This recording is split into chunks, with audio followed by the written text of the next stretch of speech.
Mike Lowski, I'm putting you on the spot. Would you mind leading us in the flag salute, please? Thank you. Thank you. In the Pledge of Allegiance. I pledge allegiance to the flag of the United States of America and to the republic for which it stands, one nation, under God, indivisible, with liberty and justice for all. Thank you. Sienna, roll call, please. Councilmember Johnson. Here. Councilmember Losey. Here. Councilmember Stanfield. Here. Mayor Pro Tem Trent. Here. Mayor Long. Here. Thank you, Sienna. If anyone on the call would please just turn off your video and mute yourself until you are ready to comment or give a staff report or whatever it is, just so we can keep our screen a little more focused, I would really appreciate it. We have a presentation tonight, a couple of things. Introduction of our new park maintenance worker. Cameron, I think that's you. Yes, good evening, Mayor, City Council. Thanks for having me. Unfortunately, Amber Neuschwander could not be here this evening. She had a family emergency arise last minute, but I am still going to continue with her welcoming. So Amber Neuschwander was a Parks 1 employee, which is our part-time position, and she worked with the Parks Department for 1.5 years. And then we had an opening for a full-time Parks 2 position, in which she applied for. And that's been her goal since she started with the Parks, was to get that full-time position. And she certainly has proved herself over the last 1.5 years and had a strong interview. So we did hire her on for that Parks 2 position. Amber's a really strong worker. She has a really strong work ethic. She's a busybody. She's learned quite a bit over the last 1.5 years. And so a lot of great attributes that contribute to the Parks team. She is a Fortuna resident. She's a very dedicated Fortuna resident.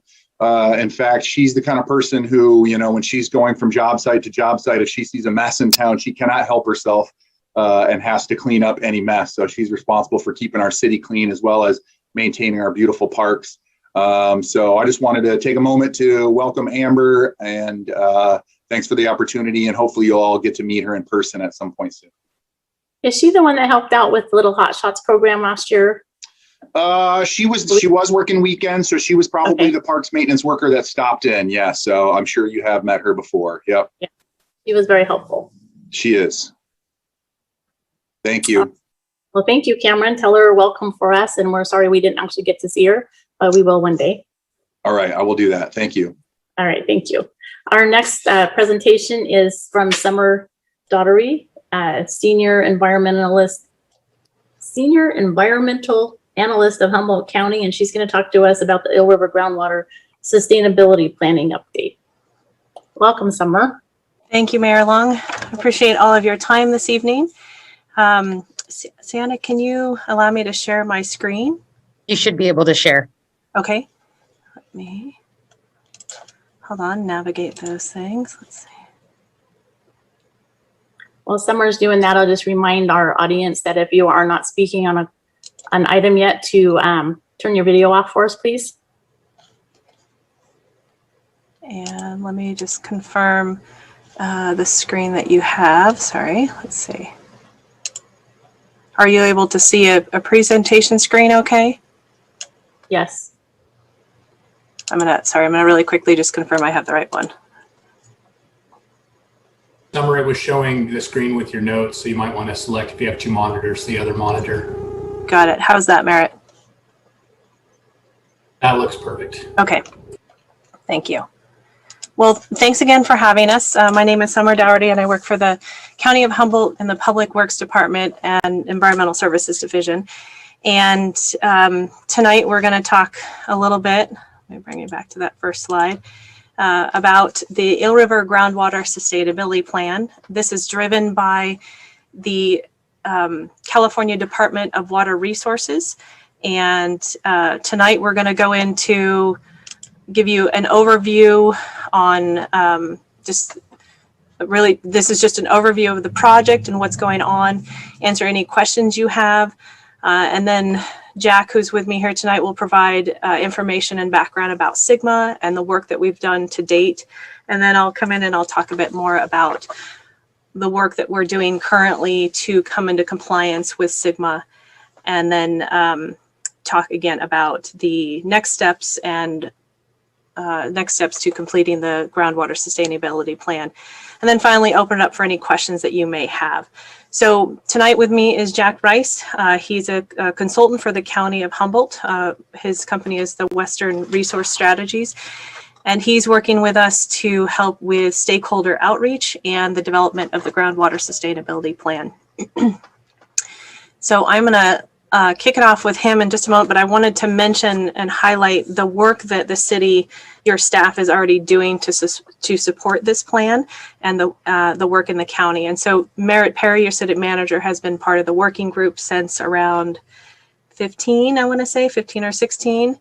And currently we're also working with Merritt, Brendan Bird, and Chris Christensen to install some monitoring wells within this, a couple monitoring wells within the city limits, as well as Chris has provided all of your groundwater pumping water use data as well as discharge data. So thank you to your staff for your participation and support in the project, and also just for your input into the process. I really appreciate that. So I'm going to pass it over to Jack Rice. Summers, thank you, Mayor Long and members of the council. Summer, can you go to the next slide?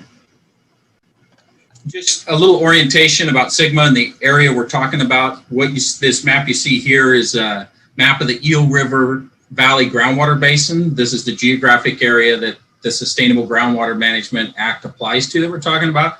DWR established this basin a long time ago. It's kind of based on the alluvial geology. And so this is the area that we're looking at, including Fortuna and the other towns and a lot of the ag land in the Ferndale Valley. Next slide.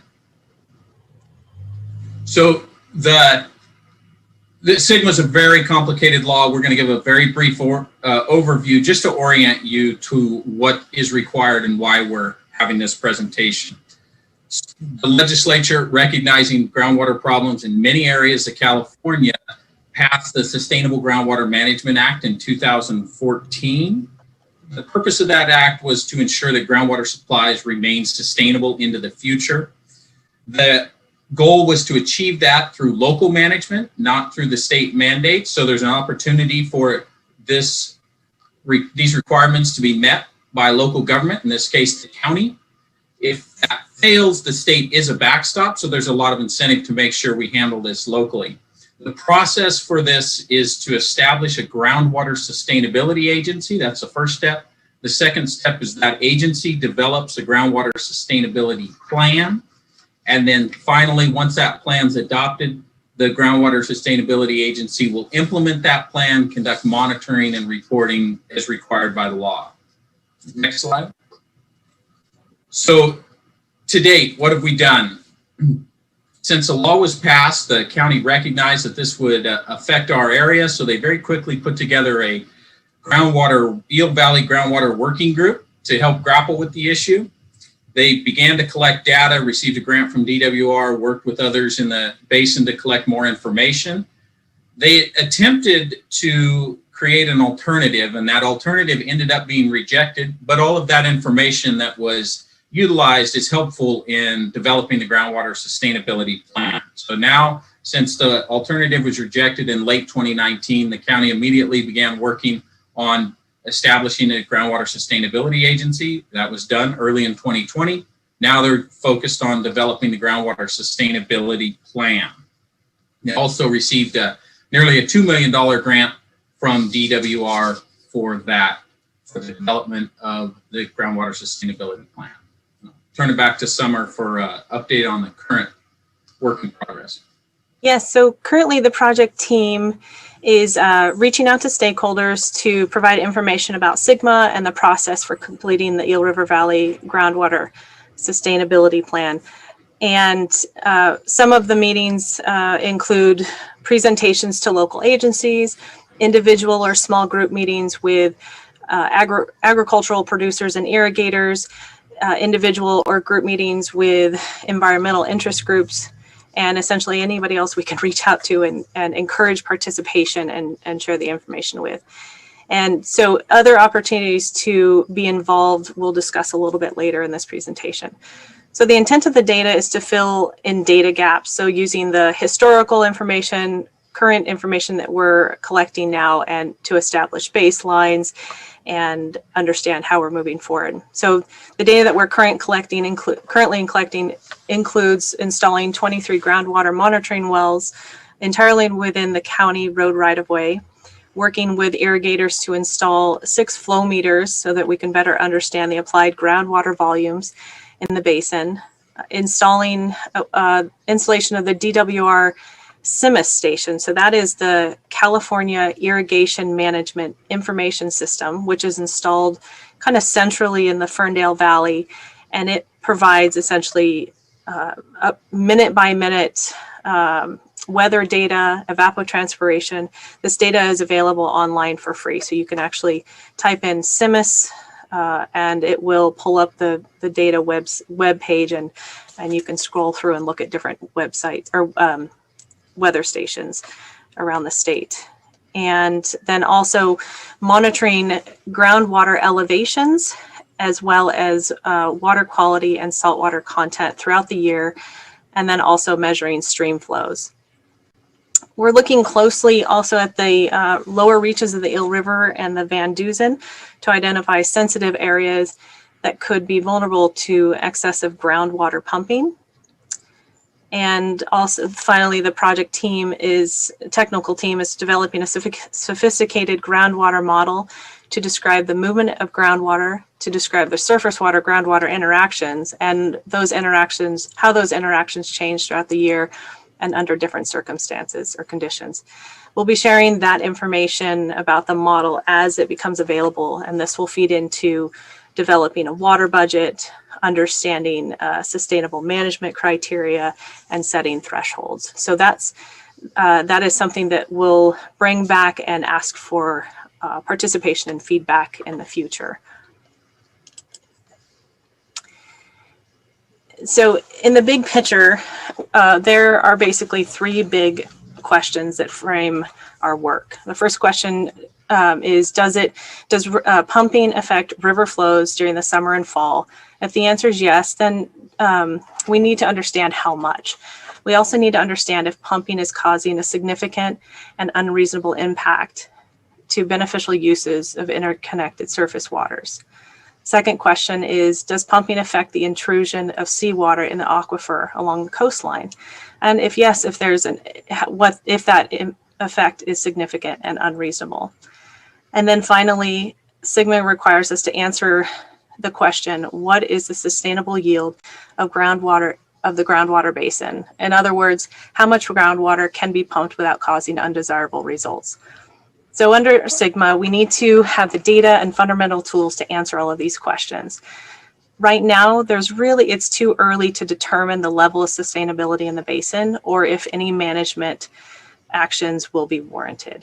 Those considerations will come later in the process after the data is collected and the analysis is performed and criteria developed. So this leads then to our next steps.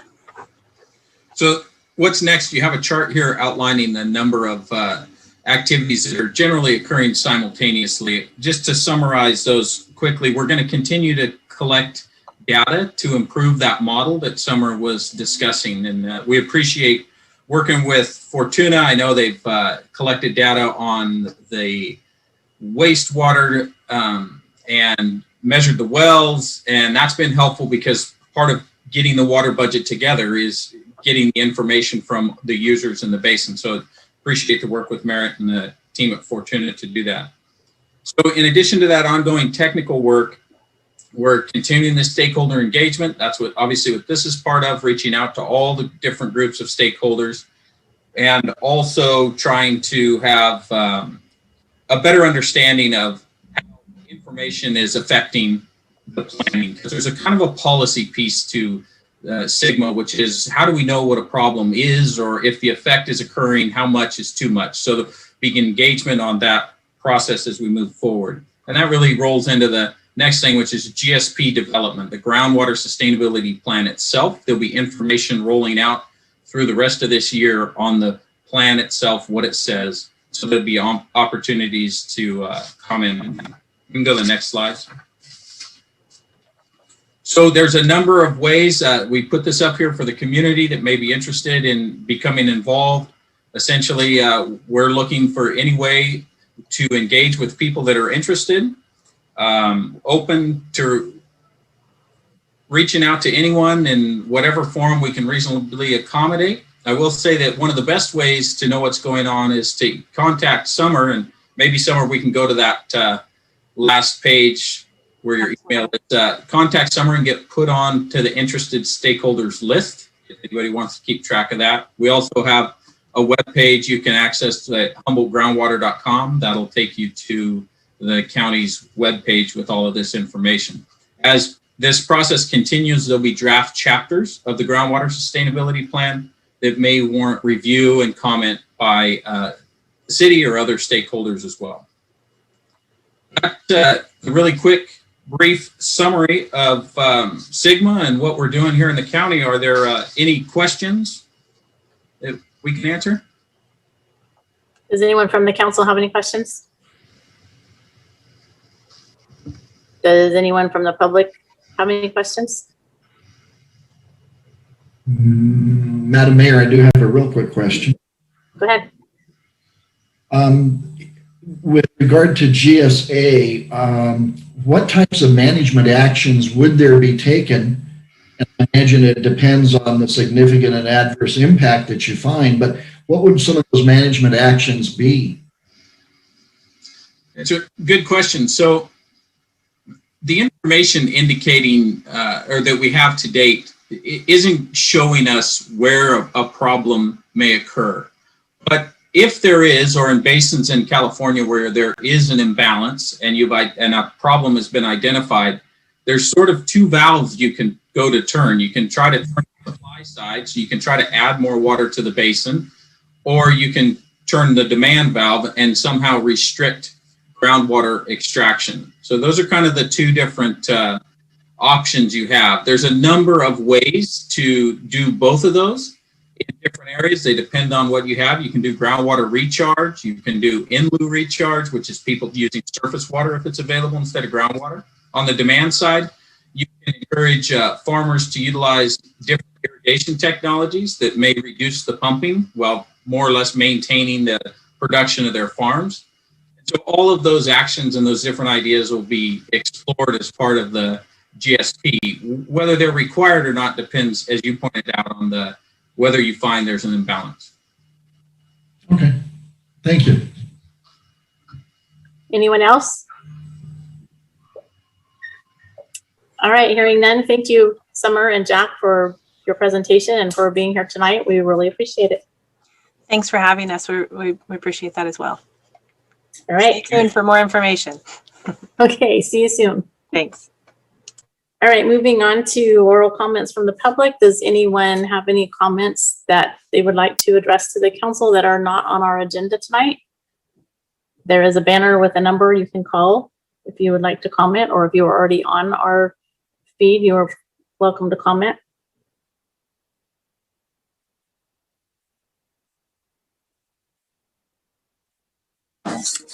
So could I say something? Sure. And public comment, right? No, we- Non-agenda item. Just hello. We couldn't understand you. Are you still there? Did we totally lose her? No, I'm here. I don't think I can turn my video on. Can you guys hear me? Yes, we can. Okay, so is this public comment on non-agendized items or agendized items? Non-agenda. Okay, I'm gonna wait for the agenda item. Thank you. Okay. Anyone else? All right, hearing none, we will move on to our consent calendar. We have 9 items tonight, including city council minutes and all of our monthly reports from administrative, community development, finance, parks and rec, police, public works, and River Lodge, as well as our report of disbursements. Does anyone wish to pull anything? Number 7, Public Works. Okay. Anyone else? All right, Mike, what's your comment or question? Moving to page 48 on that report indicates that we're losing a valued employee. And I'm always interested and curious as to know why somebody would be leaving public employment or city employment as with Mr. Bowman. I can answer that, Mayor Long, if you'd like. Okay. Kevin Carter, our deputy director, is not on. Yeah, you know, it's tough when people find better opportunities. It's not something that the city did. It's just sometimes there's better opportunities out there, and that was the case here. Thank you, Merritt. I appreciate it. All right, anyone else? I will move to approve the consent calendar. I'll second. All right, we have a motion and a second to approve the consent calendar. Sienna? Councilmember Johnson, Yes. Councilmember Losi, Yes. Councilmember Stanfield, Yes. Mayor Pro Tem Trent, Yes. Mayor Long. Yes. Thank you, Sienna. Our first item of business is a second reading to consider approving an amendment to ordinance 2020-744 and section 17.06.220, small wireless communications facilities of the Fortuna Municipal Code, ordinance 2020-747. Staff report, please. Thank you, Mayor Long. I'll be taking this staff report. This is the second reading, and really it's just to clean up a few inconsistencies of the original ordinance that was passed last year. Staff is recommending that the council approve an amendment to ordinance number 2020-744 to add language clarifying the intent and purpose of the ordinance and amend section 17.06.220, the small wireless communication facilities, to correct a procedural discrepancy by adopting ordinance 2021-747.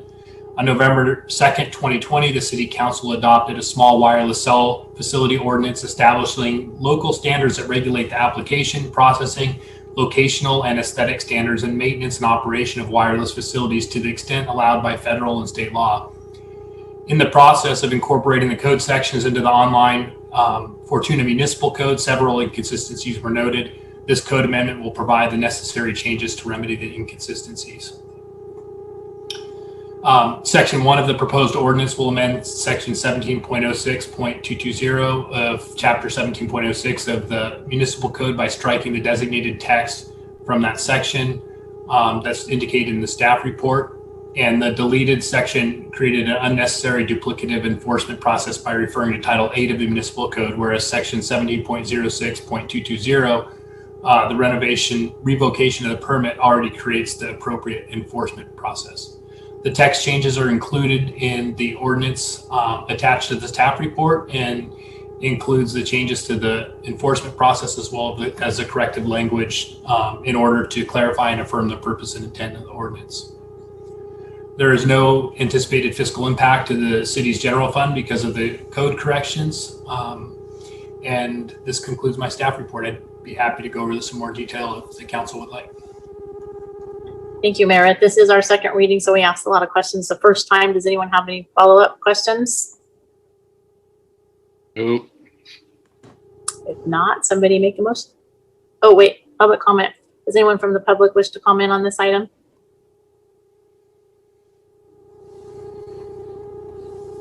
Hearing none, we can entertain a motion. I'll make a motion to hold the second reading and adopt ordinance 2021-747 and read by title only. I'll second. We have a motion and a second. Sienna? Ordinance 2021-747, an ordinance of the City of Fortuna amending ordinance number 2020-744 and amending section 17.06.220, small wireless communications facilities of the Fortuna Municipal Code. Councilmember Johnson, Yes. Councilmember Losi, Yes. Councilmember Stanfield, Yes. Mayor Pro Tem Trent, Yes. Mayor Long. Yes. Thank you, Sienna. Our next item is approval resolution to enter into a funding agreement with the State Water Resources Control Board for the 12th Street Integrated Stormwater Project and designate the city manager or designee as the authorized agent. Resolution 2021-07. Staff report, please. Thank you, Mayor Long. Our Deputy City Engineer, Brennan Bird, will be presenting this item as well as the last item on the business calendar for the council meeting tonight. Thank you, everyone. So let me go ahead and work on pulling up my screen here.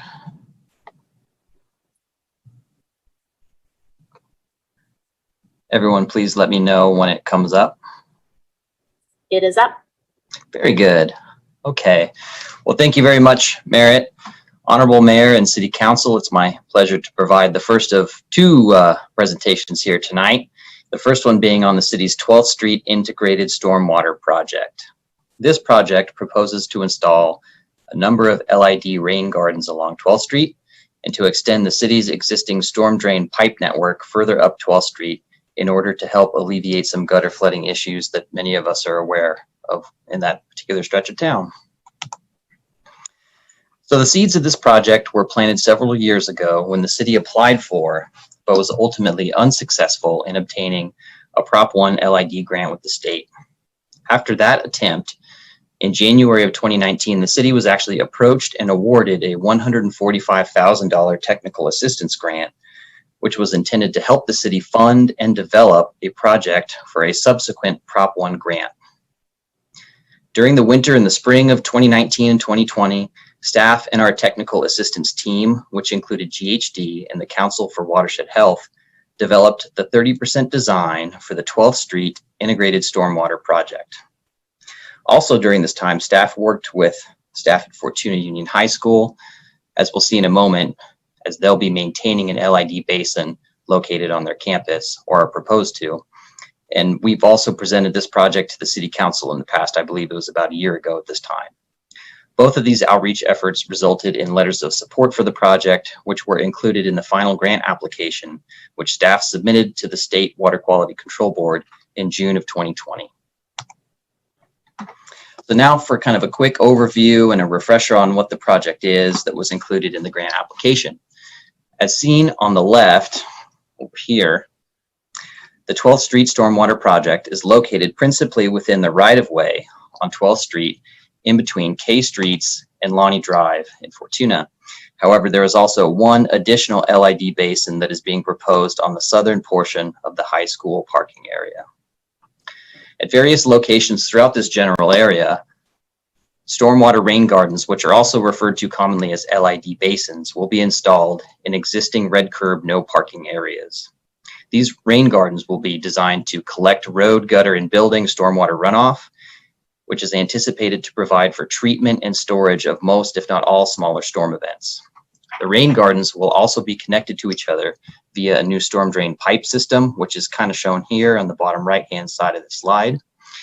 And during large storm events, what will happen is the rain gardens will fill up, and then excess water will be allowed to enter the storm drain pipe network and ultimately be conveyed and discharged to Roner Creek.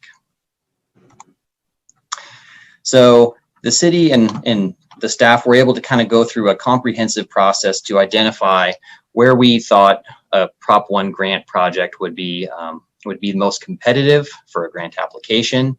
And with that, I kind of wanted to just put forward here a quick list of projected project benefits and why we ultimately selected the 12th Street project for the grant application.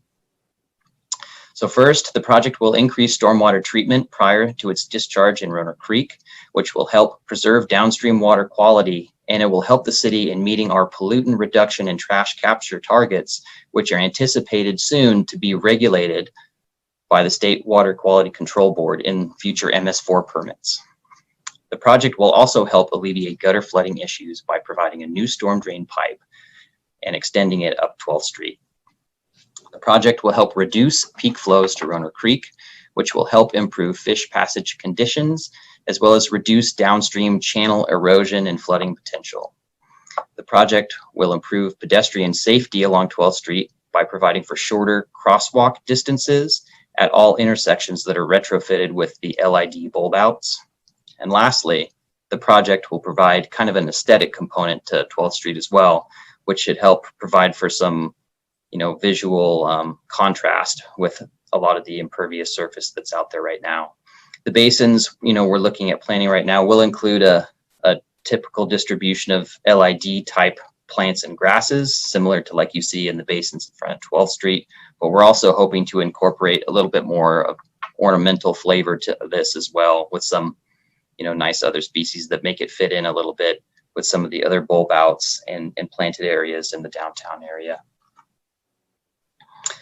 So I guess fast forward to the fun part, which is in February of this year, staff was notified that our grant application that we submitted last year was ultimately successful. So that's very exciting as always. The grant is now going to bring an additional almost $1 million, $945,000 of state funding to a project in the city of Fortuna. So, this is great stuff when we can go after these projects and leverage local funds, or in some case, no local funds, to get really impactful projects done in the city.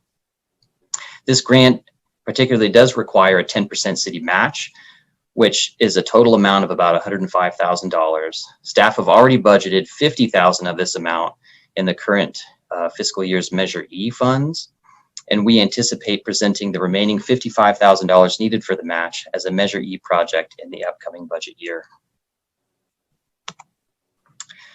So as always, with the excitement of grant success comes a lot more paperwork, but over the next several weeks, staff will be working to finalize what's called phase 2 of our grant application, which is just kind of dotting the I's and crossing the T's and getting everything in order to have a finalized successful application.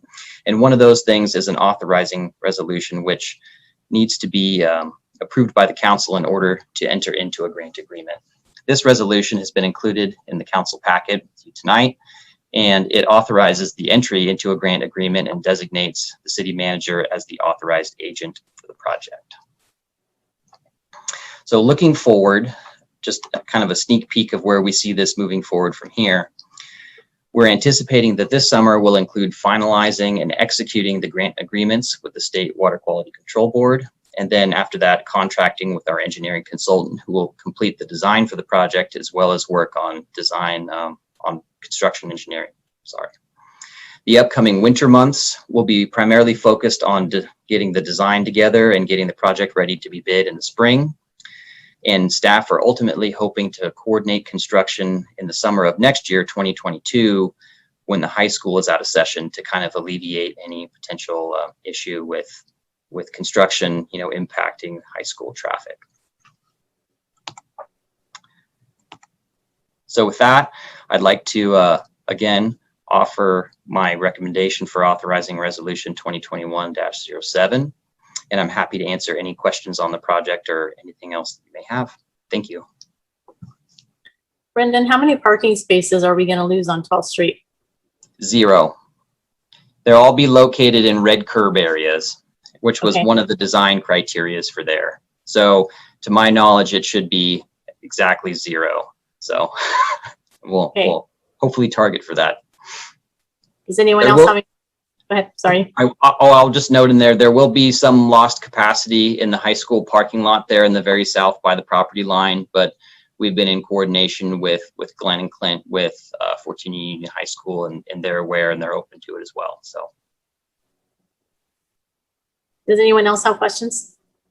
Just a comment, that south area in the high school parking lot has been a de facto stormwater basin for the last few years, because I've helped clean it out for Auto Expo in my time, and that's an excellent location, and it'll pick up a large source of pollutants in there. So that's good that they're willing to work with us on that.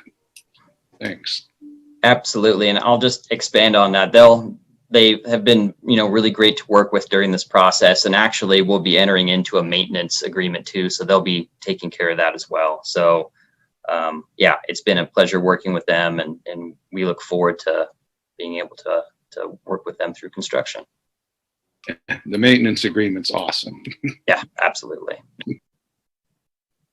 Anyone else? I have a question about the timing. Summer 2022, how many weeks will the project go on? It's hard to say at this point exactly. In my experience, projects like this often will take somewhere between 2 and 3 months, depending on the final scale of it. I'm thinking, 3 months is kind of what we would anticipate as being a conservative schedule, which would allow for some float time. So there will be, some planning in there to kind of phase in an order of work to where we can maximize, let's say, the 8 to 9 weeks that the high school is out of session, which should hopefully minimize inconvenience on the back end if the project is still going on. That was the question in the question. Yeah. Regarding the high school. If I could just expand on that too, Councilmember Stanfield, one of the things we do is we coordinate work around event season. So typically when we put together the specifications, we don't allow work during special events. So that's a big one. Avoid school, traffic, and any large or unusual events. So that's something that we're used to working into projects. Anyone else? All right, we'll open it up to the public. Does anyone from the public wish to comment on this item?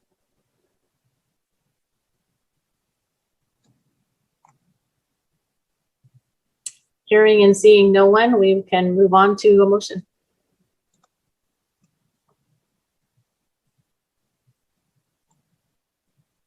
I'll make a motion to authorize resolution 2021-07 and read by title only. I'll second that. All right, we have a motion and a second. Sienna? Resolution 2021-07, a resolution authorizing entering into a funding agreement with the State Water Resources Control Board and authorizing and designating the city manager or designee as the signatory for the 12th Street Integrated Stormwater Project. Councilmember Johnson? Yes. Councilmember Losi? Yes. Councilmember Stanfield? Yes. Mayor Pro Tem Trent? Yes. Mayor Long? Yes, thank you, Sienna. Moving on to our next item, award construction contract for the Redwood Way Reconstruction Project to Mercer Fraser Company and authorize the city manager to execute agreements with the California Department of Transportation. Resolution 2021-08. Staff report, please. Thank you, everyone. Well, it's me again, and I will open up my presentation here. So let me know when you guys get this one. Got it? Oh, sorry about that. Okay. No. Yeah, flash forward here. Okay, so thank you very much again for your time, Honorable Mayor and City Council. It's once again my pleasure to present another staff report here, and this one is the contract award recommendation to Mercer Fraser Company for the city's Redwood Way Reconstruction Project. So I kind of wanted to start out here by establishing the need of the project. So I went out to Redwood Way today and took a few photos, and I'd like to share them with you here. As seen below, Redwood Way is largely covered with pavement deterioration and failure. This particular kind is commonly referred to as alligator cracking. Even with several smaller paving projects in recent years to fix these issues, this cracking still covers approximately 50% of the traveled lanes along the unimproved areas of Redwood Way. Cracking like this is typically a sign of failed pavement, weak subgrade, and ultimately a roadway surface that is at the end of its design life, and repairs often require excavation and replacement of this material. So with this need in mind, several years ago, the city identified the need to rebuild and repave the road, and that's what's turned into the Redwood Way Reconstruction Project, which, as far as this project is concerned right now that is about to go to construction, is composed of the following three components. So the first are the road improvements. So within the area here on this little orange polygon I've just brought up is the area that's going to be receiving reconstruction of the roadway and pavement overlay. So these are the failed paving areas that are ultimately going to be repaired. And after those areas have been repaired, the entire roadway will then receive a new pavement overlay, which will increase the total strength of the entire road. The second part will be of particular importance given that this area of road still has a significant potential for future development. And as such, the traffic use of this road is only projected to increase. So rebuilding it now is probably, a very, very prudent measure given the future of this area.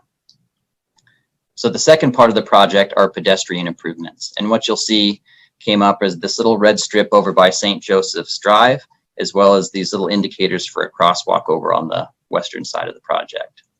So as part of this project, new sidewalk infill will be installed in between the Twin Creek subdivision, which is located just east of Strongs Creek, all the way over to St. Joseph's Drive, where there is an existing sidewalk that connects to Renner Drive and ultimately Ronerville Road. So this last portion of sidewalk infill will finally complete a full walking path for pedestrians to travel from the boulevard to Ronerville Road safely on a sidewalk. As I noted previously, there's also going to be one improved enhanced crosswalk that'll be installed over by the intersection of Maxwell Street and Redwood Way. And those are the style that were put in all over town last summer as part of the HSIP unsignalized intersection project. The last improvement that'll be part of this project is for bicyclists. And as you'll see in this little blue area over here, we are planning with this project to widen the shoulder in this area of Redwood Way to act as a 5-foot bike lane. Right now, and as we'll discuss a little bit further, we are anticipating having potentially some money to expand the widening efforts and add even more bike lanes on the north side of Redwood Way as well. And that'll ultimately come down to how much construction budget we feel like we have, and staff will be working with our contractor moving forward to maximize the amount of improvements that we can ultimately offer for this project. But I just wanted to highlight here this one particular stretch of blue, which is budgeted for and is currently in the bid that we are recommending for award to Mercer Fraser. So the project was advertised for bid in early February, and at the end of February, the city received 5 bids from a mixture of local and out-of-town contractors. As you can see here in the table on the far right, the low bid went to Mercer Fraser Company, who after a review of their bid package are being recommended by staff for award of the construction contract. Their bid came in at approximately $964,000, which is well within the range of the construction budget. And I'd like to note is a very, very competitive bid. And so we're very happy to have a local contractor that likes to work for us here in Fortuna. So moving on to project funding and budget, and ultimately the fiscal impact. The project is being delivered by a suite of funding sources, including the following. The city will be funding with traffic impact fee funds from Fund 140, an amount to cover the engineering, design, and construction phases of the project as shown here. At present, the engineering design phase is under budget, and therefore the overall budget coming out of 140 looks to be in quite good shape at this point. The construction phase of the project is funded by 2 sources. The first is an allocation from the State Transportation Improvement Program, which the city applied for and received in 2018. These funds, which total $1.15 million, are administered by Caltrans as state-only funds. The second source for construction is from the Humboldt County Association of Governments, which sets aside money annually that local agencies can apply for to use on bike and pedestrian improvement projects. In February of 2021, so this year, staff applied for $50,000 from HCOG to help expand the bike lane improvements, as I had mentioned previously on the Redwood Way project. These funds are anticipated to be awarded at HCOG's May board meeting just in time for the project. As I noted previously, Mercer Fraser's bid is well within the city's established budget, and therefore we anticipate being able to expand pavement rehabilitation if needed, or again, to expand the bike lane improvements to include the north side of Redwood Way as well. So lastly, I wanted to provide a quick roadmap beginning here with tonight and ultimately leading to completion of the project. So tonight, staff recommend award of the construction project to Mercer Fraser and recommend authorizing resolution 2021-08, which will allow the city to enter into a program supplement agreement with Caltrans and ultimately receive the $1.15 million in STIP funding. This resolution will also be able to be used on future Caltrans funded projects in order to enter into funding agreements, and represents a master or blanket resolution that will allow us to not have to do this all the time on a project specific basis. After tonight, staff will spend the remainder of March contracting with Mercer Fraser. In between March and May, staff will work with the contractor to determine the potential expansion of bike lanes for the project and work on developing a traffic control plan that fits their proposed construction activities. Once a traffic control plan has been identified, staff will use this to engage with businesses along Redwood Way and will provide updates to the greater community on traffic control via council updates, social media, news coverage, and updates on the city website. On a happy note, I would like to say we in no way anticipate any need for a full road closure, and most of the time we believe that the construction project will be administered with one- or two-way controlled traffic. So all of this will lead towards construction, which we anticipate to begin in late May, and we anticipate the project to be completed by late July. The contract has in it right now, I believe, somewhere between 35 and 40 working days, which is about 2 months. So I added with a late July anticipated time, that would leave a few flex weeks in there for in case of some reason something were to happen.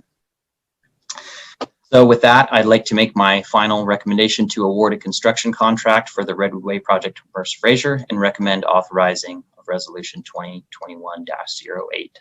Thank you very much. And again, I'm happy to answer any questions. Thank you, Brendan. Does anyone have any questions? We can open public comment. Does anyone from the public have any questions?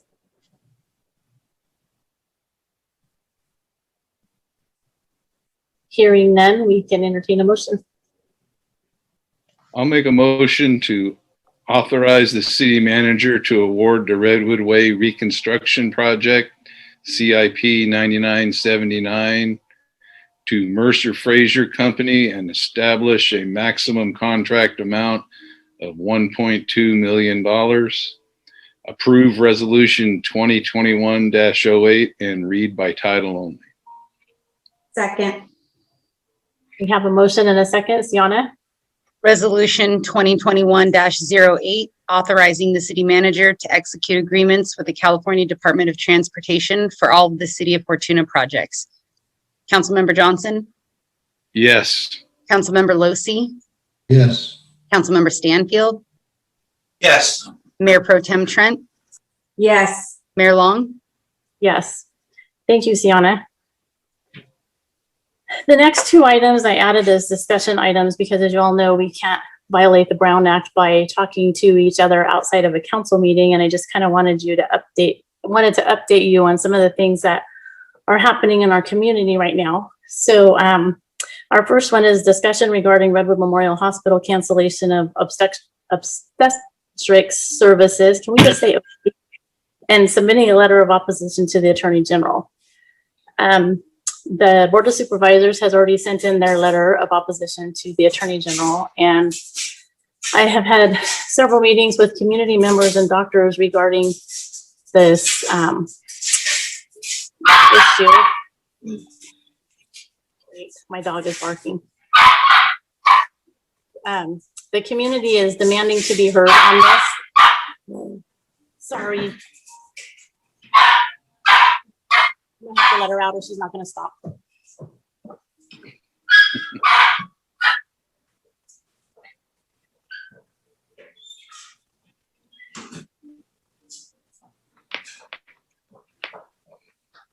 Oh, the joys of pet ownership. Sorry. She hears Wally in the kitchen and she wants food. So the community is just really demanding to be heard on this because this decision was made without any community involvement or interaction. And there are some real grave concerns from doctors and nurses and community members on the issue. And this is me personally. I feel that St. Joe's administration has been less than truthful, and that really concerns me. And the repercussions against anyone that is speaking out is really troubling. I've spoken to nurses and they've just asked to remain anonymous because they really need their jobs. So there's a real fear factor between the nurses, the docs, the staff, and the administration. And that's really unfortunate too. So the other thing, and I don't know, I haven't researched this yet, but there was a report that was posted on Facebook. So you know it's got to be true, right? But in 2019, it said that Redwood Memorial Hospital had a profit of $11 million. Now, like I said, I haven't researched it, but if that's true, how much of a profit do they need to make? They say OB loses money, and that may well be. But if they made $11 million, that seems like a pretty good return. So my question to you guys is, I've been talking to lots and lots of people, and my question to you is, does the council want to host a community town hall type meeting? And if we do, what does that look like?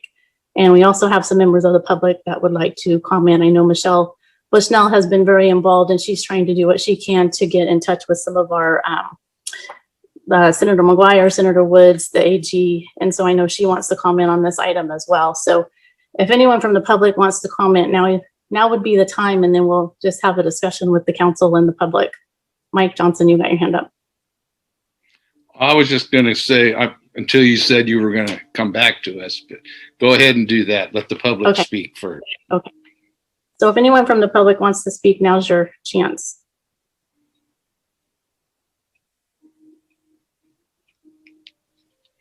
Sue, can I speak, please? Yes. Thank you. Hi, council members. I would like to talk in support of keeping the OB department at Redwood Memorial Hospital, and I wanted to express that not only do you lose the OB department, but it is very scary when you start losing services and what could follow. Southern Humboldt area and Dinsmore area out 36 are dependent on Redwood Memorial, and it's a long ways for the southern region to go, way farther than the 20 minutes than Eureka.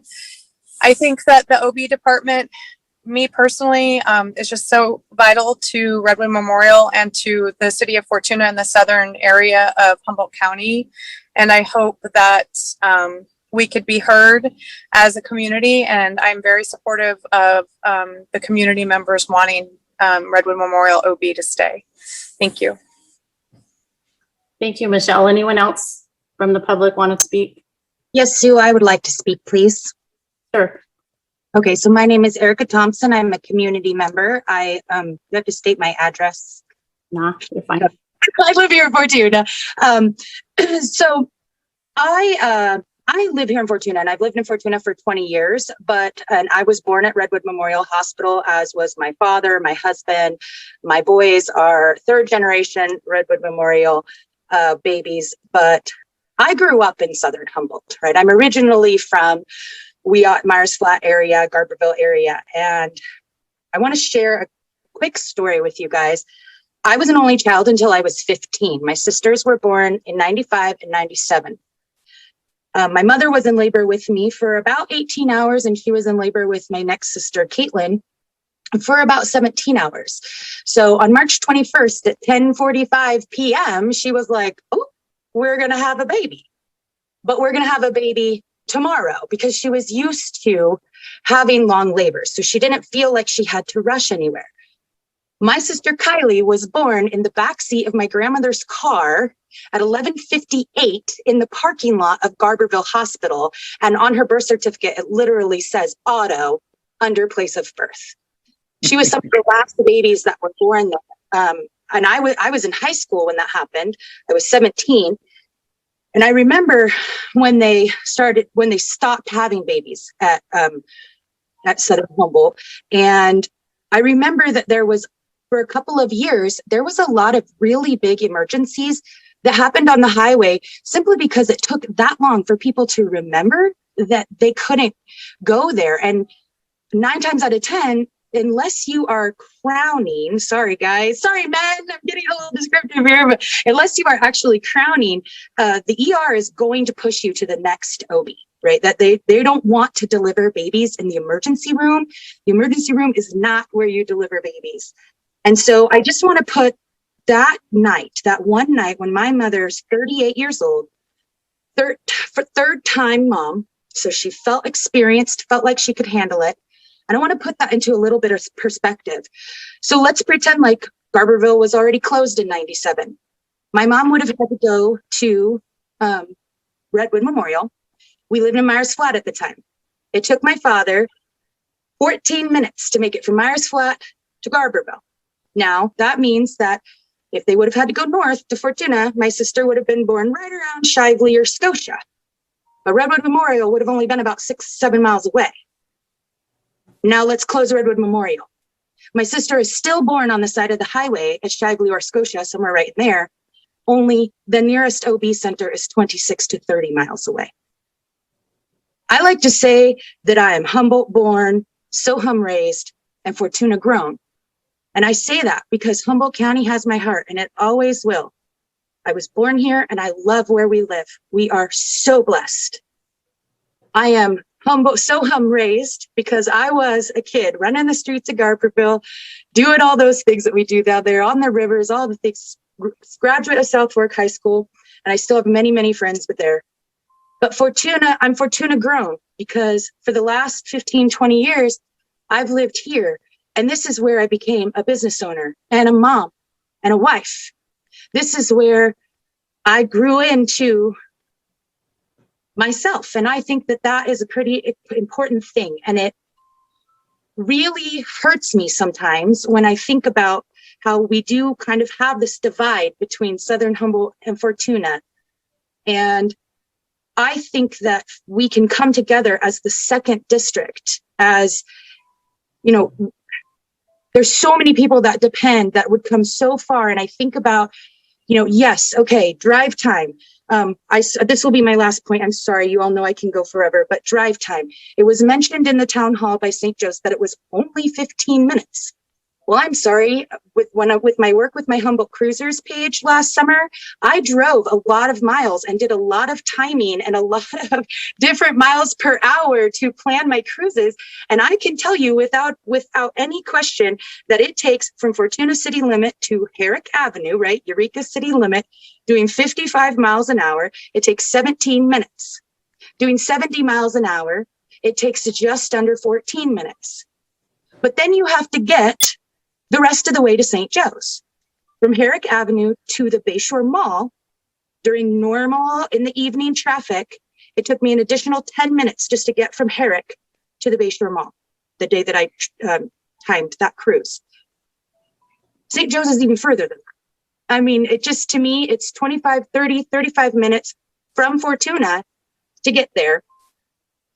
And I'm sorry, if someone wants to close our OB department and tell a mother that just lost her baby that it was only 15 minutes, I'm going to tell you right now that that 15 minutes was everything to that woman. It was everything to her. So I just hope and pray that the city of Fortuna can remember that we have neighbors. We have these wonderful communities that are spread out for miles around us. And they come here for their services. And we all have to come together and protect those. Because if today it's OB and we don't put up a fight and try to stop it, what is it going to be tomorrow? Because I want you to look at Garberville Hospital.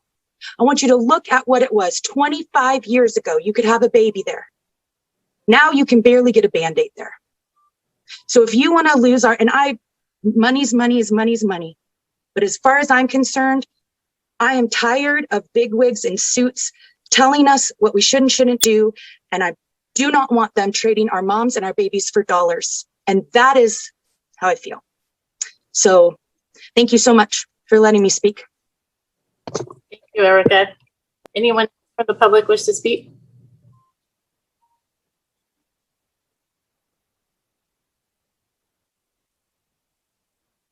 Danny Kelly's got his hand up. I'm not very good at this, Danny. Go ahead. Oh, it's okay. I was just trying to hold space for anybody else. Thank you, Mayor Long, for bringing this to the agenda. Thank you, City Council, for hearing us. I would like to talk about the siege on rural America. I've been watching it play out at the college, where urban district community colleges receive more funding than rural community colleges. I've been watching it play out in the business world, where more and more small businesses are getting squeezed out by Targets, Walmarts, and Amazons. And it's this game where the bigger companies move into your communities and they say, hey, we're community too. We want to be a part of your community. And they get tax advantages and they get in and they claim to be part of the community, but all you see is the extraction.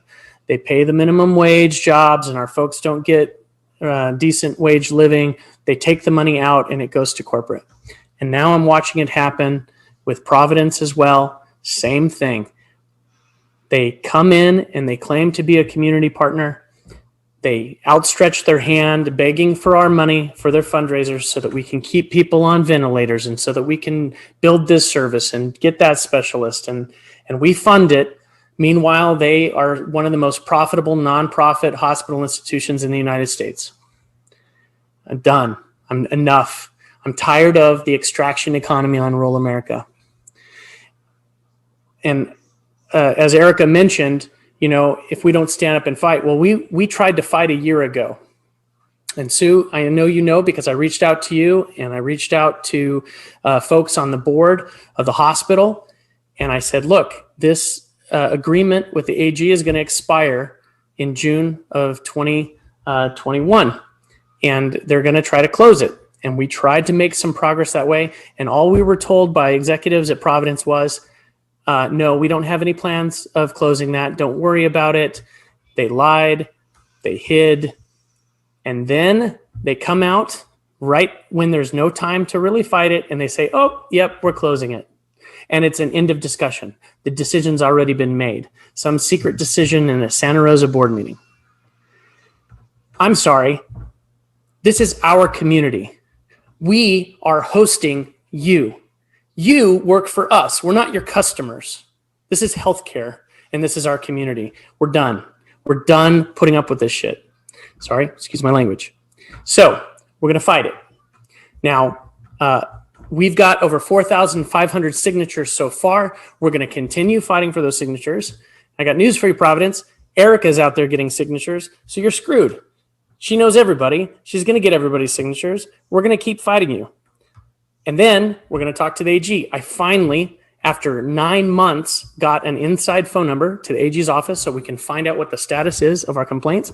Providence, if you're listening, Sheriff Hansel is trying to follow up with the AG. Senator McGuire is trying to follow up with the AG. I don't have a political reputation to save, so I'm happy to throw those folks under the bus. But I'm telling you, we're coming for you. And if the AG won't intervene, we're going to go to the community and we're going to pull every dollar of philanthropy that we can. And we're going to use it to build a women and children's hospital in Fortuna if we can. And we'll directly compete with you and take all the business away from Eureka. We're tired of this. You should be tired of this. And if you really care about this, stop complaining that the reimbursement for obstetrics is too low to keep the service open. Go and fight the reimbursement for obstetrics so that we can afford to keep docs here, so we can afford to keep services open. Quit whining and come be a community partner. City Council, I ask you guys to please do whatever is in your power to help this get stopped. Because this is a moment, right? Like there's very few where we have such a clear point in time. St. Joe's has said that they will close it July 1. We have a little window. And I don't know how many of you on the City Council were part of that sham of a call that Providence called Town Hall, but the public was not heard. The public has not been heard, and the public will be heard. Thanks for your time. Thank you, Danny. Do we have anyone else from the public on that wants to speak, or has anyone want to call in?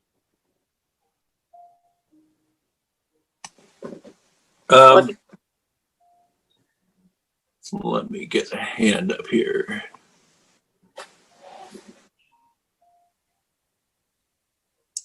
I can't tell who you are. It says Dennis Slider. If you are ready.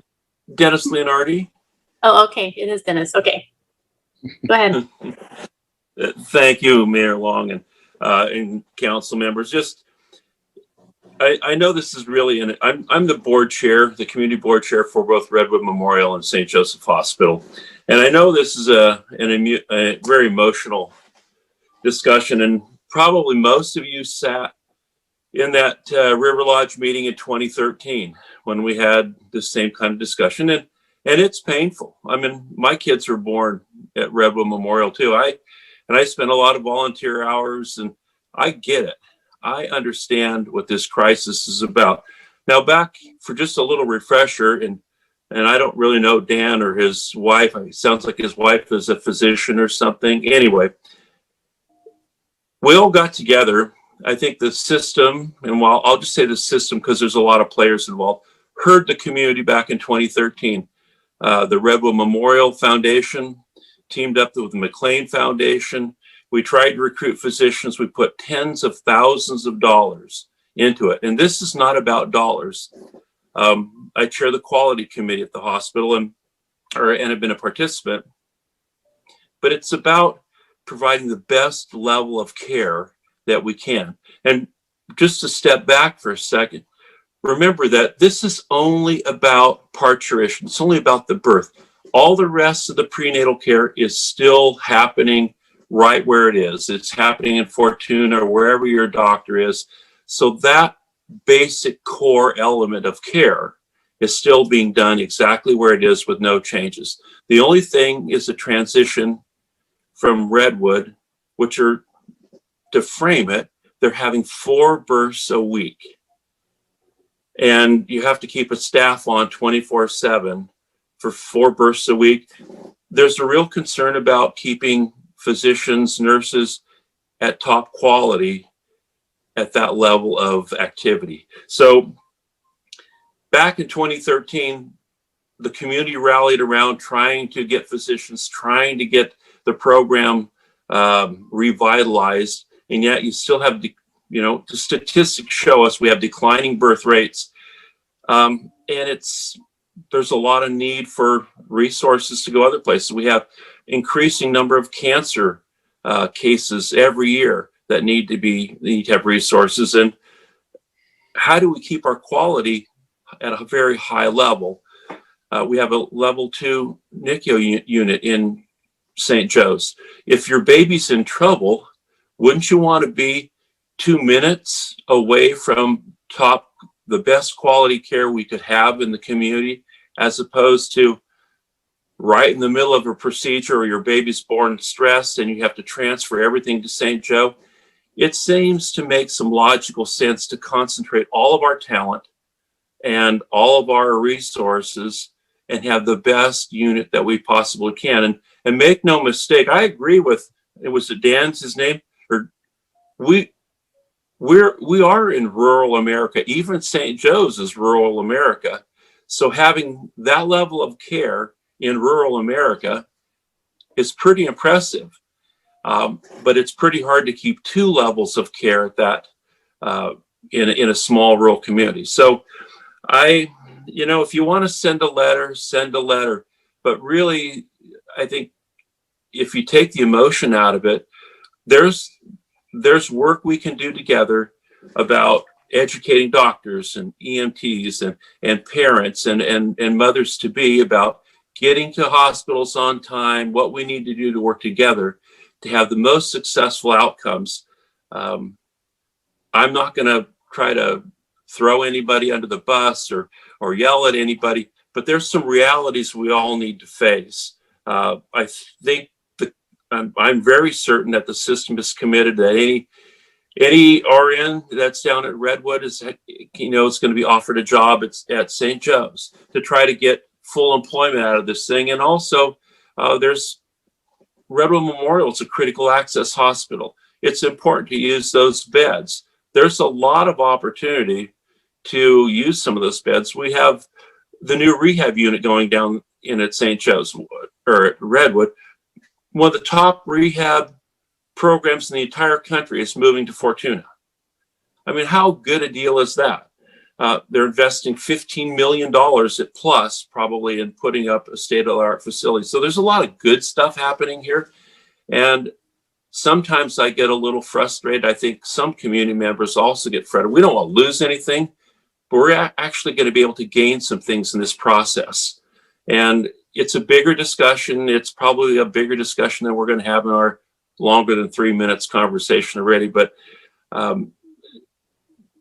do take some time to learn about it, because it's not a one off the cuff kind of decision. It's a thoughtful, discerned decision that weighed in a variety of factors, and it affects all of us. I mean, the community board members walk around town with all of us every day. We feel it, we understand it, but we also want to have the best care.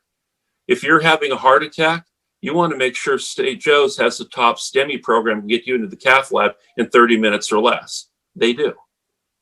You have a trauma, a high velocity, high impact wreck. Well, They have put together, a level 3 trauma center. They've, in the last, I think, 2 years, over 1,000 people have been taken care at St. Joe's with the trauma team, a highly sophisticated trauma team that normally would be packaged up and sent out of here. So where do you want a system to spend their money? To develop programs to help the most amount of people? Well, that's what we're trying to do, is develop and deliver community health care. And I understand the passion about OB. I've raised tons of money for OB. But we also have to look out for the community, the greater community, and all of us. And I really believe collectively we can mitigate some of the concerns people have at Redwood. So anyway, I've taken more than my 3 minutes. I appreciate it. There's a lot of opportunity to work together, to get information out, to be part of this transition process.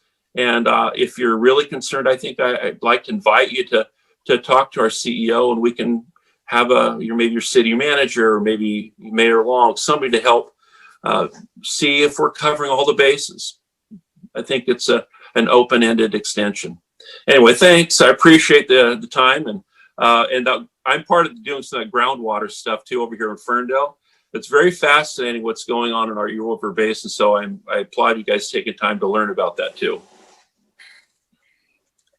Thank you, Dennis. I don't want to put you on the spot too much, but I just want to ask you, I have already met with the CEO. I've already had conversations with Roberta, and I didn't really feel like she was very forthcoming. And I just want to know if you are aware that there were 4 cases in January and February of moms and babies that would not have made it to Eureka.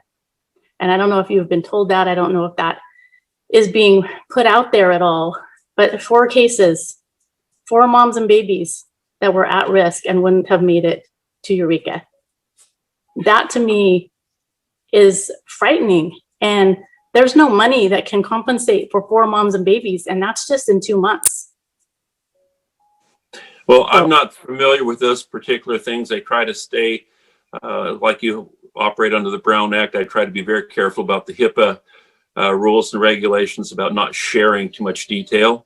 So I would offer to reach out again and try to go into some of that detail, because it's we want the best outcomes for everybody. I just think that's something that's not being talked about and is not being shared in the community, and that scares me. If it's going to be my daughter, is it going to be, the next person's wife, mother, aunt, cousin, whatever? It's going to be somebody that's not going to make it to St. Joe's, and I just think that's unacceptable. So anyway, I'm just remember I'm a volunteer board member, and I'm not a doctor. So I mean, if you were posing professional questions, that's above my pay grade. I'm just trying to do what conceptually we're trying to deliver the best quality care we can for the entire community.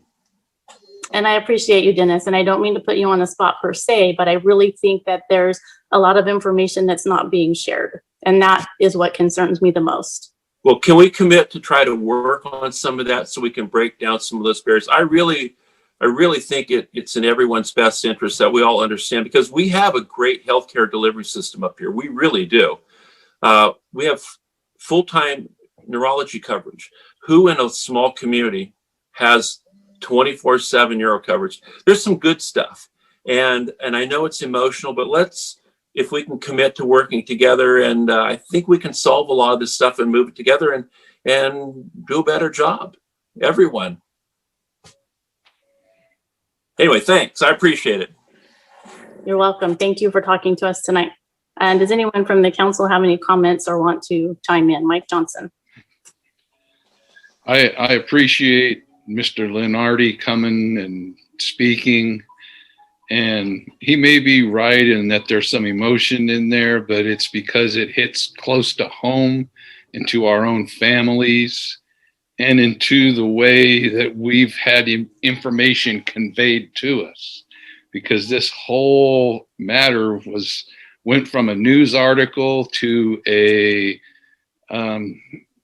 Microsoft Teams visual meeting in like a week, it feels like, to where it was like, okay, this is a done deal. And people have invested time and money and emotion in building Redwood Memorial Hospital, having it sited here. The Redwood Memorial Foundation fundraises from the Eel River Valley community and Southern Humboldt, specifically, further to keep it functioning, working, and going, and in our community. And it feels like it's hard to feel safe with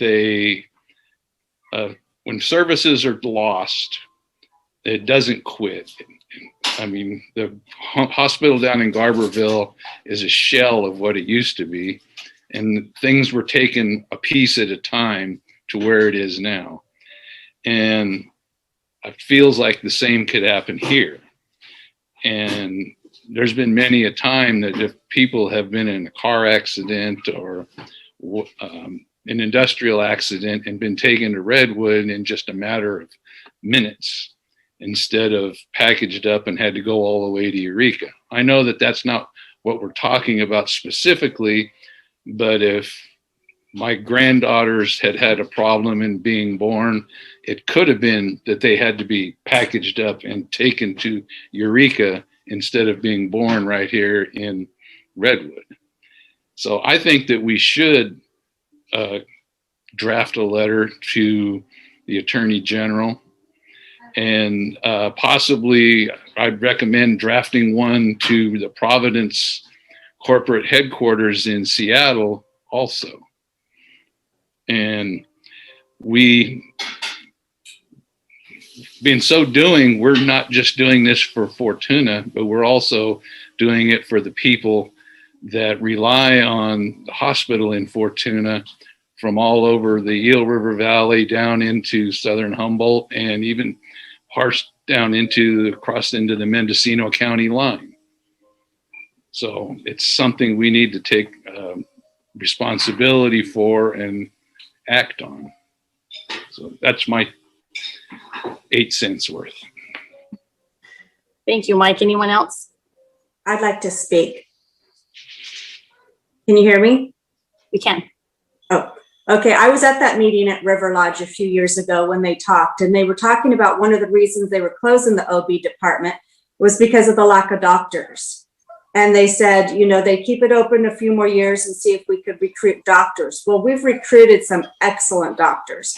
Our OB department has some of the best doctors, and they do an excellent job, and they're very caring and they care about their patients. We've done our part in bringing that in. And I just feel like we do have a good hospital, but why are you taking one of the best parts of our hospital away? Yeah, Eureka has a good hospital also. Their OB department is good, but just because you have 2 good departments doesn't mean you need to consolidate it to one.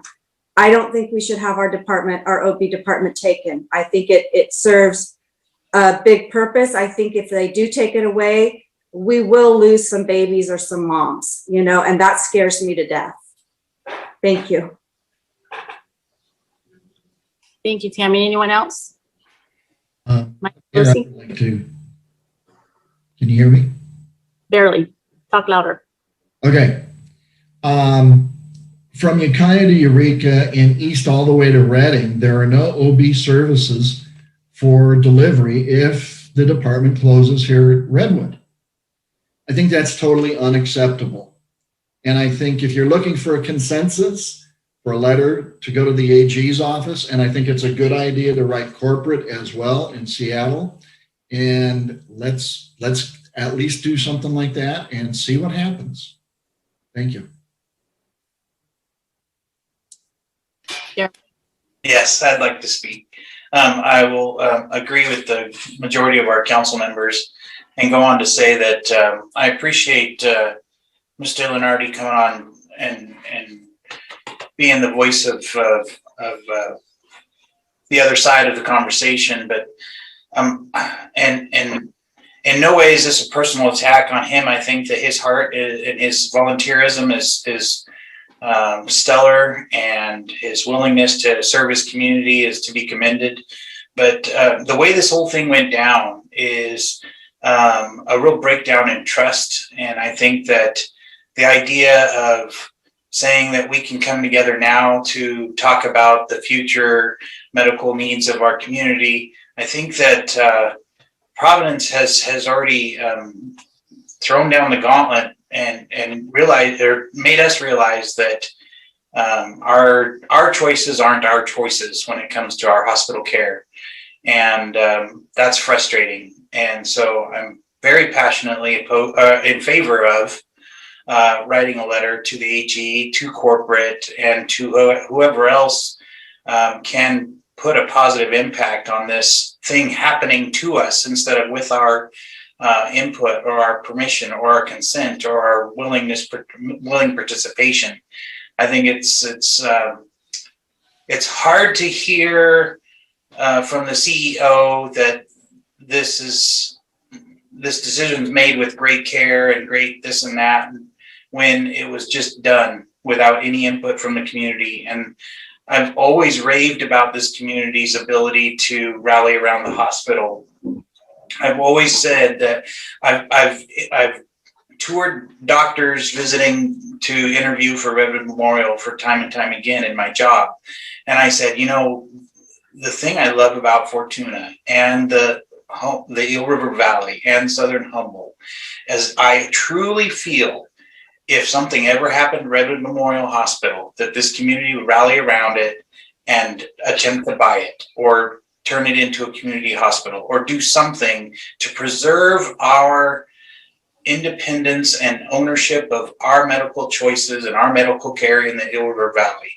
And I want to pursue this first, but then I want to pursue whatever other options we can come up with as a community to seal our own fate. And I know that that's off topic, so I apologize, but to start with, I want to write the letter in support of the OB and to whomever will listen. And if there's a form letter that I, as a business owner, can also submit, I'm happy to do that as well.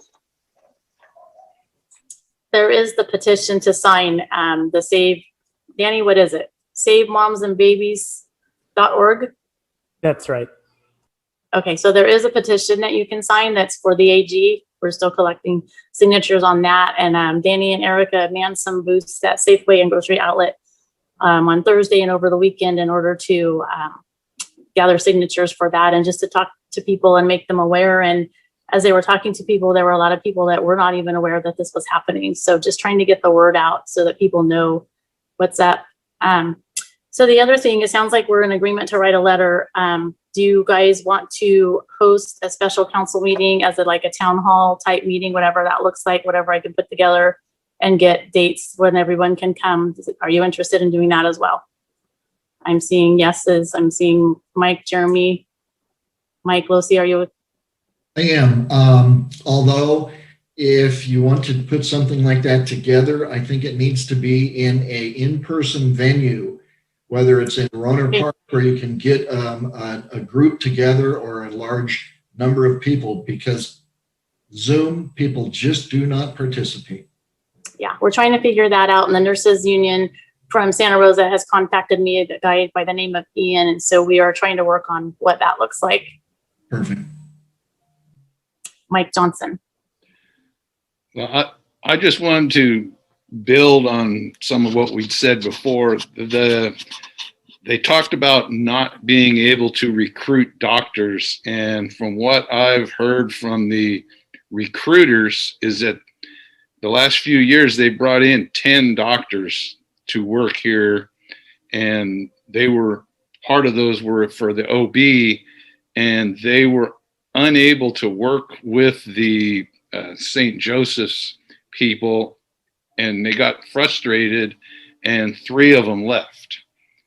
So it's not always the fact that they can't recruit doctors, it's that it appears that the St. Joe's structure has a hard time keeping them. So. And those are all the things that I would like to get the information and have speakers who can address some of those issues at like a town hall meeting, because like I said, there's a lot of things that aren't being shared with the community, and that just frustrates me. It's like, just be honest. You know, if you had been up front with us in the first place, we probably would be nicer. I don't know if we still agree, but you know, it's like Danny said, it's like we've thrown down the gauntlet because this isn't acceptable to us. So, yeah. All right, thank you. Mayor All right. Long, Yes. if we are able to organize this meeting, could we do something like maybe, even if he had to Zoom in, get Senator McGuire to be part of this meeting? And we're hoping to, and Michelle, when are you meeting with Senator McGuire? You and Rex are talking to him soon, right? Is she still on? I know Michelle and Rex have set up a Zoom meeting with Senator McGuire, and I can't remember when it is, but it's coming up soon. So yeah, we're trying to get all the players at the table at the same time. Okay. That would be the goal. So Mayor Long, if the council wants to direct, I can help to coordinate a meeting with you. And if you want, we could start drafting a letter, and I'd be happy to work with you to do that. Okay. I think that's the direction we're going, correct, council? All right. All right. Thank you, guys. And thank you, members of the public, for joining us. And thank you, Erica, for manning our tables, and Danny for all you're doing. We appreciate it. And Dennis Leonardi for being here. We appreciate you too. It's nothing personal. Please know that. All right. Moving on to discussion on state housing policies and pending legislation. This is just another one that I wanted to share with you. Senator McGuire actually promised at a chamber meeting that he would reach out to Mike Losey and I and have a discussion about the housing bills that are coming up and the repercussions and the challenges that presents to our cities. And so when he sent the Zoom link or the meeting link, he had included Councilmember Stanfield as well. And I had to say, you can only have two unless we call it a council meeting. So I wanted to ask you guys, do you want it to be a special council meeting so we can all be involved? Or do you want to give us questions that you would like us to ask? Or are you comfortable with it being Mike and I and us bringing back a report to you? Or what are you thinking? So council, what do you think?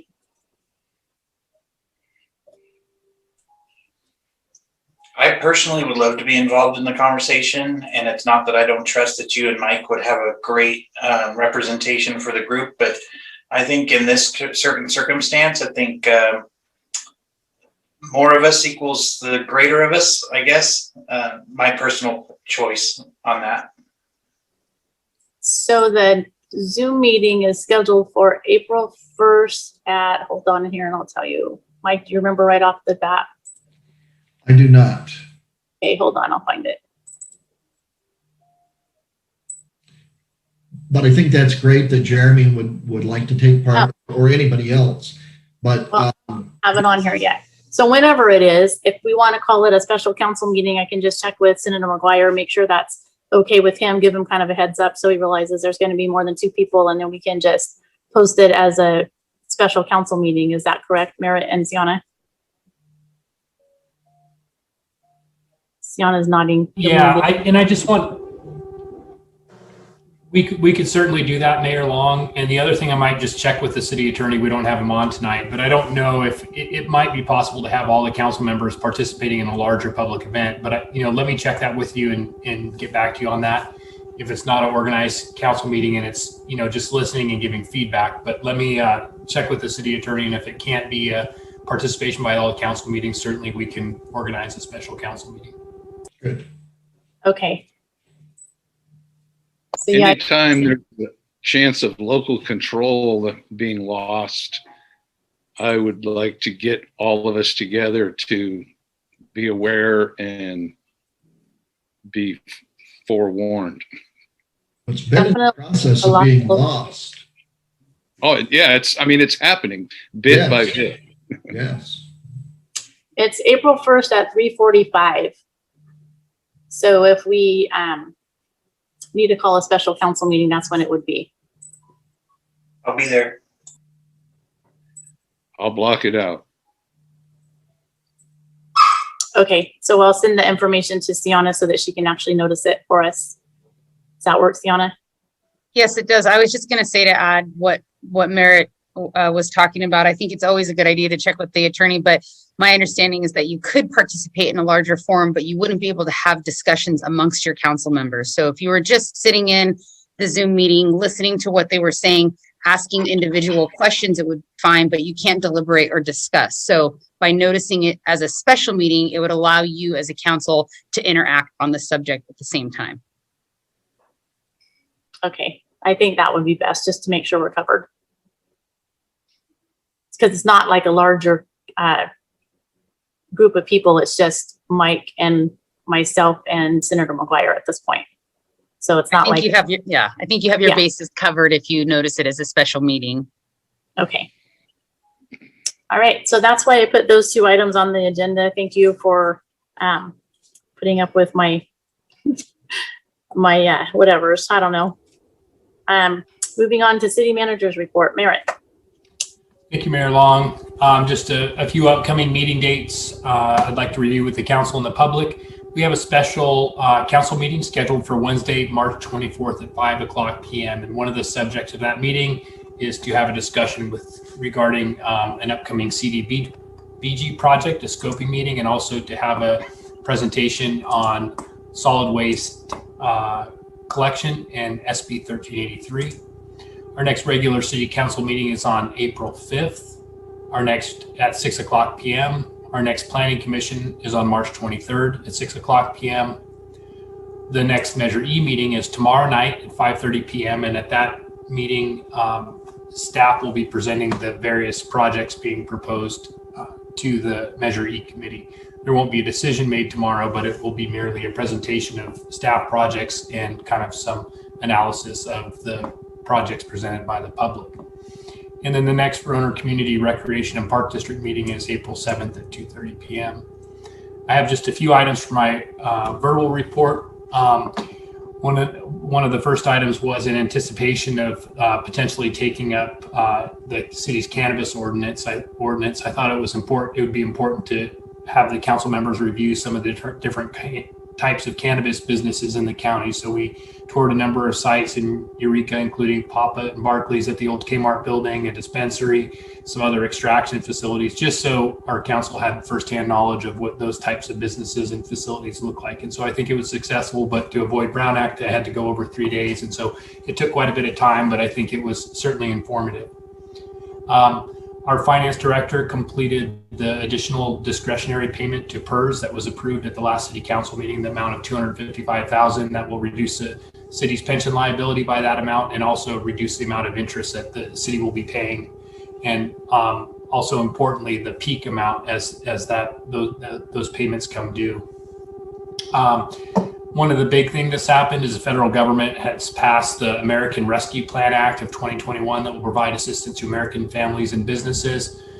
But different from the CARES Act, this one will also provide $65 billion to cities and other resources for our communities. And so the funds that are going to cities can be used to offset revenue loss and also address the challenges that cities are facing to deal with the coronavirus pandemic, including investments for water, sewer, broadband infrastructure. So they put together an allocation. The amounts were released by the League of California Cities. And so there's an amount, and it was strictly based on population. And so the city of Fortuna is allocated to receive approximately $2.3 million. And so the federal government's going to send out half of that early on. And then I think the other half will be next year. So it'll be up to the city to determine how best to spend that and incorporate that in the budget for projects and programs that are consistent with the Rescue Act. And then just last one, just for more overall awareness, our police chief, our mayor pro tem, Tammy Trent, and our Measure E Advisory Committee Chair, Walt Wilson, have been doing a good job representing the city at the county's Measure Z meetings to advocate on behalf of the continuing funding for our school resource officer and drug task force member. These are very important positions to the city. And so I think it's important that the community let that committee know how important they are. That committee is meeting every Thursday until they make a decision, with the next meeting this Thursday. So those agendas are on the Humboldt County website if the public or council members are interested and want to be able to weigh in. So with that concludes my staff report. I'd be happy to answer any questions. Anyone have any questions for Merritt? All right, hearing none, we'll move on to future agenda items. Anyone have anything new? I'm just curious when the budget conversation starts for the new year.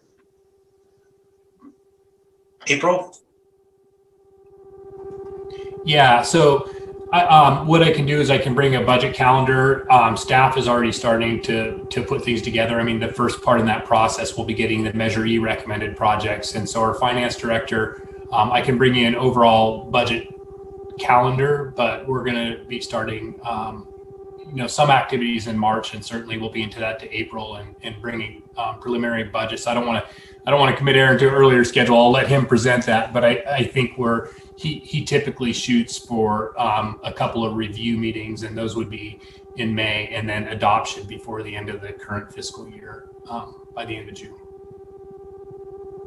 I've done this for a couple of times, but are these typically Thursday morning meetings? Like, should we be starting to carve out some time for our schedules? I'll review that with our finance director, and we can kind of give you a sense. And if you want to set those meetings up sooner than later, I think Aaron would be happy to do that. He, over the last few years that he's been doing this, he has it down to a science. And so he's already got those meeting dates planned out. So I don't have those, hand immediately available right now, but we'll bring it to the next council meeting, and we'll try to give you enough time to plan. Councilmember Stanfield. Any other questions for Merritt? All right, seeing none, we'll move on to city council reports. Mike Johnson.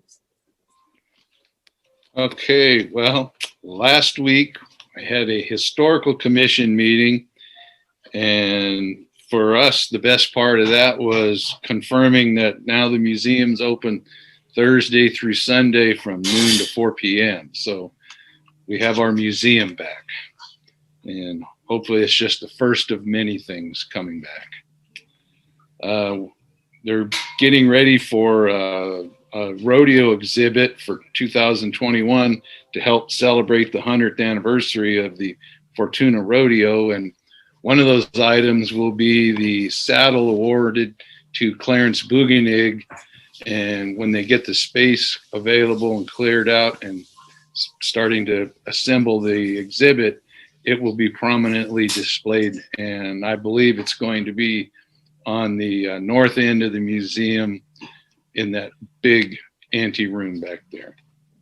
Another thing that hopefully will be displayed is an older baby carriage similar to one that it appears I heard from the museum curator, Alex Service, and as they were getting pictures ready for the book, one of the pictures of the parade had a picture of Loeen Gossett as not even a toddler and just a few months old, being rolled down the parade route in a baby carriage that was either a similar or exactly the same as the one that was donated. So it'll be interesting to see that in there.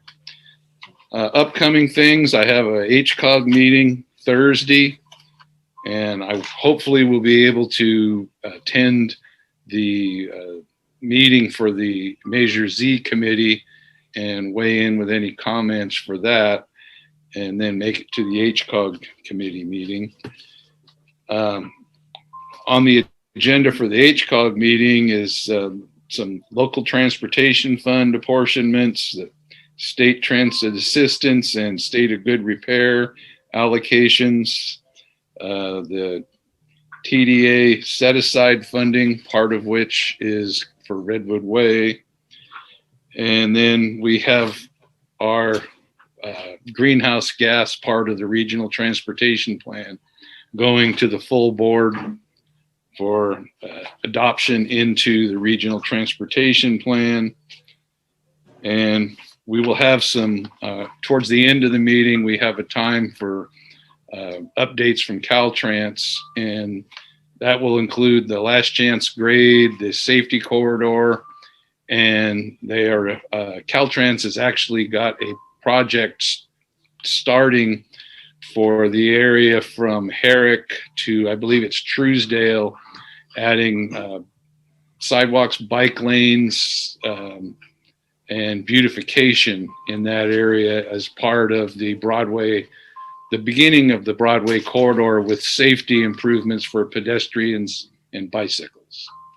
So we're looking forward to that. Next week, actually a week from today, I'm attending a CalCog Regional Leadership Forum for RTPAs and county government. So that will give me a chance to learn more and be a part of a larger group and some networking opportunities and learning from people that are actually involved in some of the transportation planning things and such as that. And so there'll be 2 people with staff from HCOG, as well as myself and the executive director, Beth Burke, will be attending that. And that is my report for today. I'll hand it off to Mike. Thank you, Mike. Mike Losey. Thank you, Madam Mayor. On the 4th of this month, I went on one of those cannabis tours that Merritt was talking about.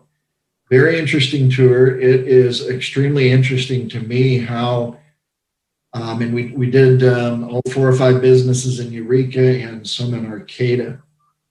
And it's interesting how some of these businesses, or I guess how ingrained or embedded, I don't know what the right term is, embedded into these communities, some of these businesses have become. I expected a lot of professionalism, especially with the amount of money that's involved. And there was, but it was interesting, and I'm looking forward to that discussion down the road with these issues coming into Fortuna. I haven't had another meeting since the last council meeting of the Redwood Energy Coast Authority, or Redwood Coast Energy Authority, or LAFCO, but I do have a LAFCO meeting coming up Wednesday. That promises to be an extra long meeting, so I'll be ready for that. That is it. All right. Thank you, Mike. Jeremy. I have an FBID board meeting tomorrow, so I can bring back more at our next meeting regarding what's going on with FBID. And then I have Parks and Rec coming up on the 12th of April, so that'll be a little bit ways away. Also attended those cannabis tours, and was it was quite the education, to say the least, about the different goings-ons in the county regarding legal manufacturing and distribution and retail. It was quite fascinating to see, you know, and nice to see some people that have come full circle to embrace the reality of being a business owner and an operator in a legal sense, and adhering to all those same rules of fire marshals and building codes and all that stuff that all the rest of the businesses already have to adhere to. So it was nice to see some of those business owners coming around to seeing you know, all that it takes to make a legitimate business fly. And I think that they probably gained some respect and some perspective, and I actually gained some respect and perspective for what they do. So it'll be, again, as already stated, interesting to see moving forward where our workshops go. And I guess that's all I have for today. Thanks. Thanks, Jeremy. Tammy. Thank you, Mayor. I'll just wanted to add a little bit to what Merritt said about the Measure Z committee meeting. Lieutenant Eberhard has also been a big part of that. And we did most of our public comment last week on it, pleading for our positions. There's a lot more requests than there is money. So we're hoping that we do get our school resource officer and our drug task force officer funded. they'll be doing the ranking at the next week's meeting. So I'll report next meeting how we did on that. And I think that was all. That was pretty much all I have to report. Thank you. Thanks, Tammy. So yeah, all the council members at one time or another did cannabis chores. We had to separate so that we didn't have more than 2 at a time. So Merritt really put a lot of time and effort into making sure that we all got a tour and learned a great deal. I think all of us did, and I just appreciate the time that he took because he went on all of the tours, and so that took a lot of his time that week. The Oversight Committee met and approved the Eureka ROPS. I know some of you may have also attended the discussion with St. Joe's, the kind of one-sided conversation that was.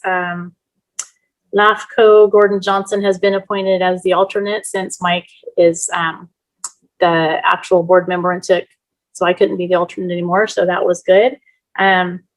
And I think most of us attended the League of California Cities Redwood Empire Division meeting via Zoom last Friday or the Friday before.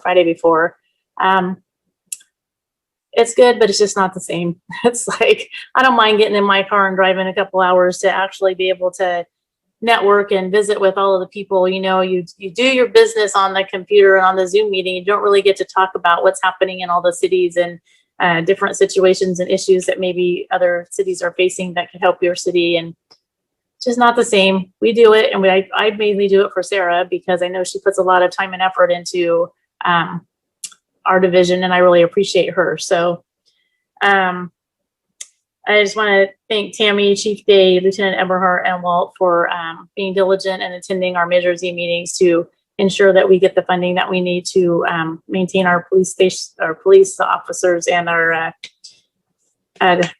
school resource officer. She's just done an amazing job, and I really appreciate all the creative things she's came up with to keep the kids engaged through a really tough year. So thank you, Tammy, for continuing to be involved in that. And I think that is it for my meetings as well. So we can entertain a motion to adjourn. Madam Mayor, I got one more I forgot to announce. Go ahead. I had a birthday last Monday, and I got this great birthday card from the police department. So I want to say thank you to them. It's been sitting on my desk all week. Nice. Put that in your car in case you get stopped. There you go. Now we're talking. All right. Hey, Jeremy. And I make a motion to adjourn. I'll say Yep. Second. We were kind of lost last week, Tammy, when your iPad died and you weren't on here. And my charger wouldn't charge it. I couldn't get back on. All right. We have a motion and a second. All in favor to adjourn? Aye. Aye. All right, you guys. Thank you. See you next time. Thank you Good all. week, everybody. You too.